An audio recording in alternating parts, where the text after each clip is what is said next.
శ్రోతలకు నమస్కారం.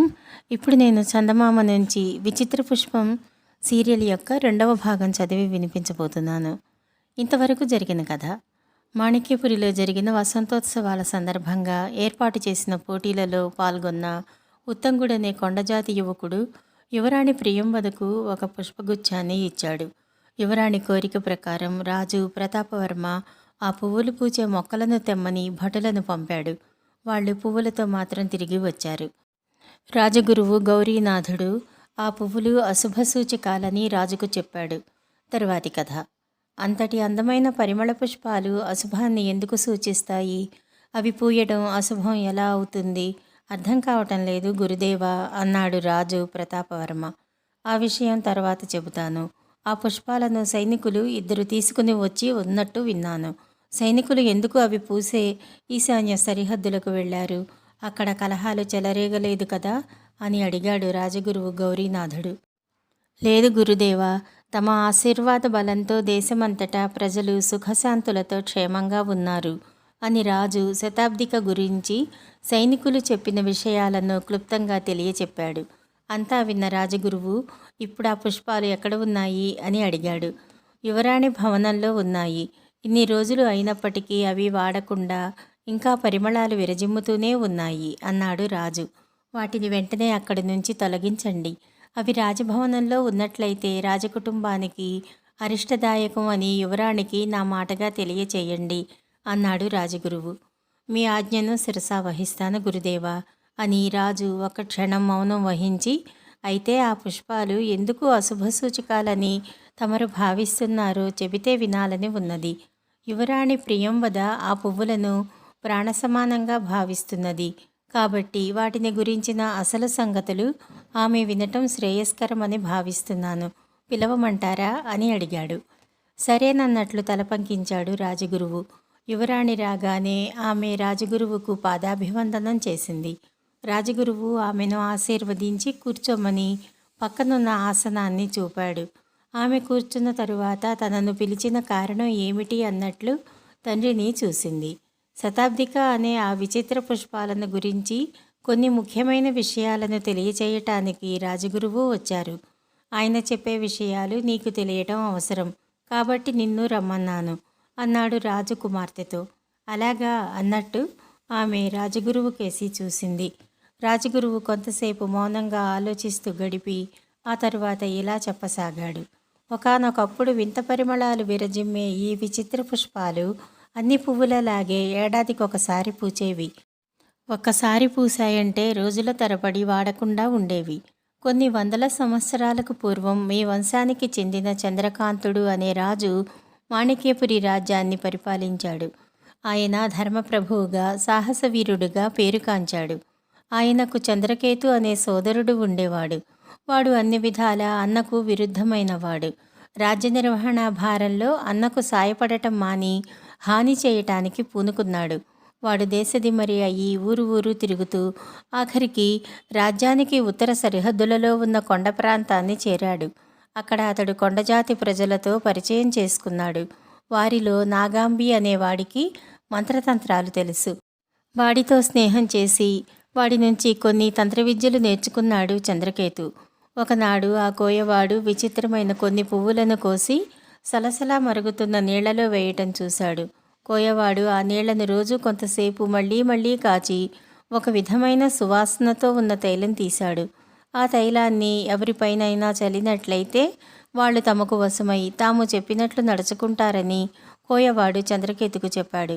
చంద్రకేతు అమితోత్సాహంతో ఆ పువ్వులను తీసుకుని మాణిక్యపురి చేరి ఒక రహస్య ప్రదేశంలో కోయవాడు చేసినట్టు ఆ పువ్వులను నీళ్లలో వేసి కాచి మరికొన్నాళ్లకు విచిత్ర పుష్ప తైలం తయారు చేశాడు.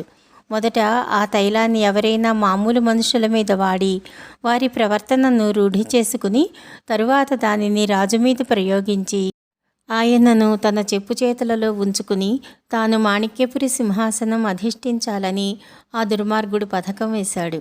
ఇంతవరకు చెప్పిన రాజగురువు అతని పథకం నెరవేరలేదు కదా అని యువరాణి అడగటంతో కొంతసేపు ఆగి, లేదు యువరాణి, అతని కుటిల పథకం నెరవేరలేదు. ఆ సంగతే చెబుతున్నాను. శ్రద్ధగా విను అంటూ మళ్ళీ చెప్పటం ప్రారంభించాడు. ఆ సమయంలో కులశ్రేష్ఠుడనే పండితుడు లైరంబి మాత ఆలయానికి ప్రధాన పూజారిగా ఉండేవాడు. ఆయనకు ఒక అందమైన కుమార్తె ఉండేది. పేరు భాగ్యశ్రీ. ఆమెను చూడగానే చంద్రకేతు ఆమె అందానికి ముగ్ధుడయ్యాడు. ఆమె ఆలయ పూజారి కుమార్తె అన్న సంగతి తెలియక తాను తయారు చేసిన పుష్పతైలాన్ని ప్రయోగించి ఆమె మనస్సును తన వైపు మళ్లించుకోవాలని ఆశించాడు. ఒకనాడు ఆమెను తన చెలికత్తెలతో కలిసి దాపులనున్న నదిలో స్నానం చేసి గుడికి రావటం చూసి చంద్రకేతు ఒక చెట్టు చాటున పొంచి ఉండి ఆమె మీద తాను తయారు చేసిన తైలం చల్లాడు. మరుక్షణమే భాగ్యశ్రీ దిక్కులు అదిరే విధంగా కేకలు వేస్తూ అటు ఇటు పరిగెత్తసాగింది.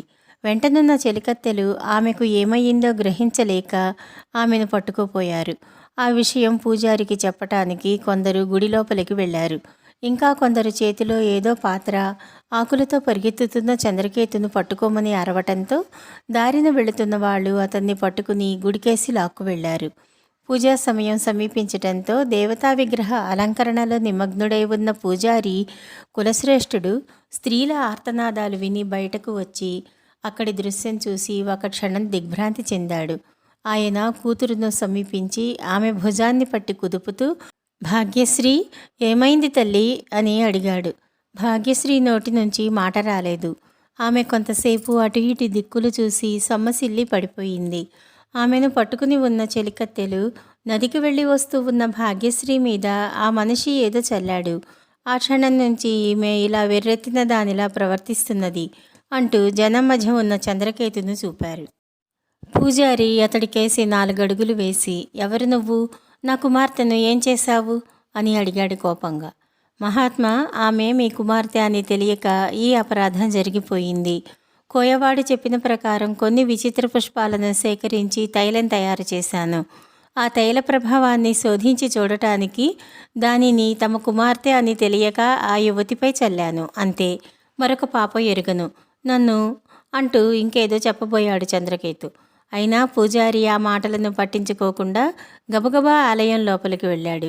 దేవి విగ్రహం మెడలో ఉన్న పుష్పహారాన్ని తీసుకుని వెలుపలికి వచ్చి, మాతా లైరంబి, నిన్నే దిక్కుగా భావించి లోకక్షేమం కోసం నిన్ను పూజిస్తున్న నేను ఇంతవరకు నిన్ను నా కోసం ఏదీ అడగలేదు.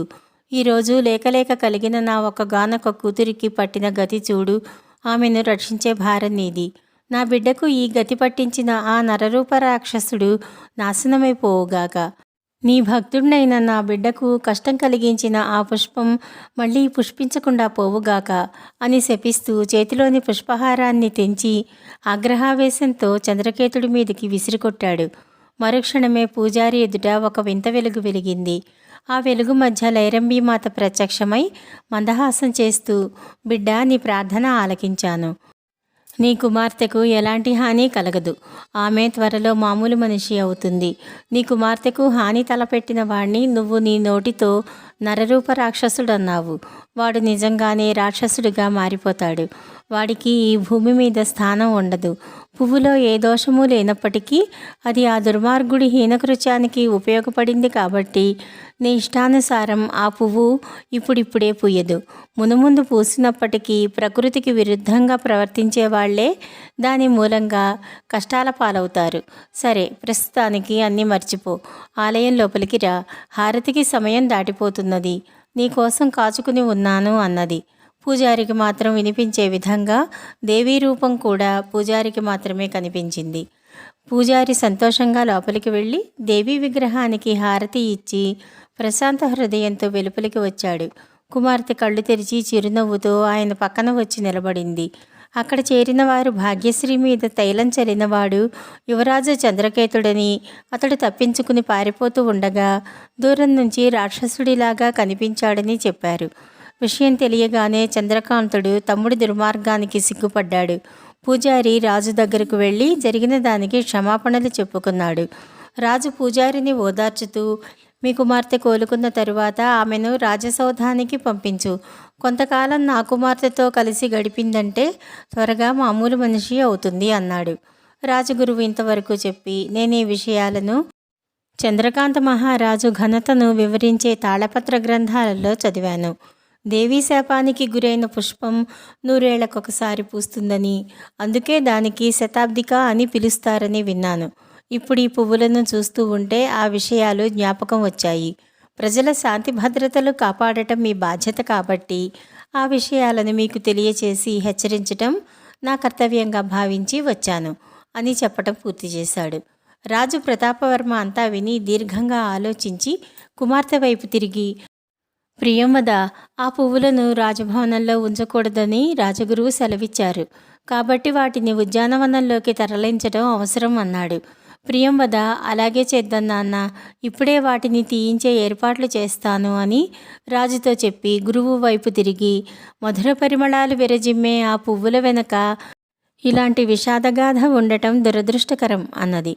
అంతలో ఒక భటుడు వచ్చి రాజుకు నమస్కరించి, ప్రభు, సేనాధిపతి తమ దర్శనం కోసం వెలుపల వేచి ఉన్నారు అన్నాడు. రమ్మను అన్నాడు రాజు. భటుడు వెళ్ళిన కొంతసేపటికి సేనాధిపతి వచ్చి రాజగురువుకు నమస్కరించాడు. ఏమిటి, నిన్ను చూస్తూ ఉంటే పెద్ద సమస్యతో వచ్చినట్టున్నావు అని అడిగాడు రాజు. నిజమే ప్రభు, పెద్ద సమస్య ఎదురయ్యింది. ఈరోజు వేకువజాము నుంచి మన రాజ్య దక్షిణ సరిహద్దులోని ప్రజలు ఇళ్ళు వదిలిపెట్టి చెట్టుకొకరు పుట్టకొకరుగా పరుగులు తీస్తున్నారు. కొందరు రాజధాని నగరం వైపు వస్తున్నారు. తెల్లవారేసరికి సముద్ర తీరంలోని ఇళ్లన్నీ నేలమట్టమై ఉన్నాయి. ఇందుకు భూకంపం కానీ సముద్ర కెరటం కానీ వచ్చిపోయిన దాఖలాలు లేవు. పైగా అన్ని ఇళ్ళు కూలినప్పటికీ ఎలాంటి శబ్దమూ రాలేదట. అదృష్టవశాత్తు జననష్టం ఏమీ వాటిల్లలేదని వార్తలు అందుతున్నాయి. ఎందుకిలా జరిగిందో ఊహించటం కష్టంగా ఉన్నది అన్నాడు సేనాధిపతి గంభీరవర్మ. సరే, ప్రజల రక్షణకు ఏమైనా ఏర్పాట్లు చేశావా అని అడిగాడు రాజు. అప్పుడే మన సైనికులు కొందరిని సముద్ర తీరం కాపలాకు పంపాను. అనుమానాస్పదంగా ఎవరైనా కనిపిస్తే బంధించి తీసుకురమ్మని ఆజ్ఞాపించాను. మరొక సైనిక దళాన్ని కష్టాలలో ఉన్న ప్రజలను ఆదుకోవటానికి పంపాను. ఇంకా కొందరు సైనికులను నగరద్వారం దగ్గరికి పంపి పారిపోయి వచ్చే వాళ్ల కోసం ఏర్పాటు చేసిన ప్రత్యేక శిబిరాలకు తీసుకువెళ్ళమని చెప్పాను. ఈ విషయాలను తమకు తెలియచేయటానికే వచ్చాను అన్నాడు సేనాధిపతి. నివాసాలు పోగొట్టుకున్న వారిలో కొందరికి మన రాజప్రాసాదంలోనే ఆశ్రయం కల్పించవచ్చు కదా. ముఖ్యంగా స్త్రీలను, పిల్లలను ఇక్కడికి పంపండి అన్నది యువరాణి ప్రియంవద ఆతృతతో. మంచి ఆలోచన. మన రాజభవనంలో ఏ భాగాన్ని బాధితులకు కేటాయిస్తే బాగుంటుందో నువ్వే ఆలోచించి చెప్పు. పైగా ఇక్కడికి వచ్చే స్త్రీలకు, పిల్లలకు అవసరమైన సదుపాయాలను సమకూర్చే పనులను నువ్వే స్వయంగా పర్యవేక్షించటం మరీ బాగుంటుంది అని రాజు కుమార్తెతో చెప్పి సేనాధిపతి వైపు తిరిగి, బాధితులకు ఎటువంటి లోటు రాకుండా చూసే బాధ్యత నీది. వారికి మునుముందు ఎటువంటి ఉపాధి కల్పించాలో తరువాత ఆలోచిద్దాం అని రాజగురువు కేసి తిరిగి, తమరి సలహా ఏమిటి గురుదేవా అని అడిగాడు. అలాగే చెయ్యి మహారాజా అని రాజగురువు కొంతసేపు మౌనంగా ఆలోచించి సేనాధిపతి తెచ్చిన వార్తను వింటూ ఉంటే, శతాబ్దిక గురించి నేను అనుమానించిన విషయాలు నిజమవుతాయేమోనని భయంగా ఉన్నది మహారాజా అన్నాడు విచారంగా. విచిత్ర పుష్పం కథ 2వ భాగం సమాప్తం. తరువాయి కథ 3వ భాగంలో తెలుసుకుందాం. నమస్కారం.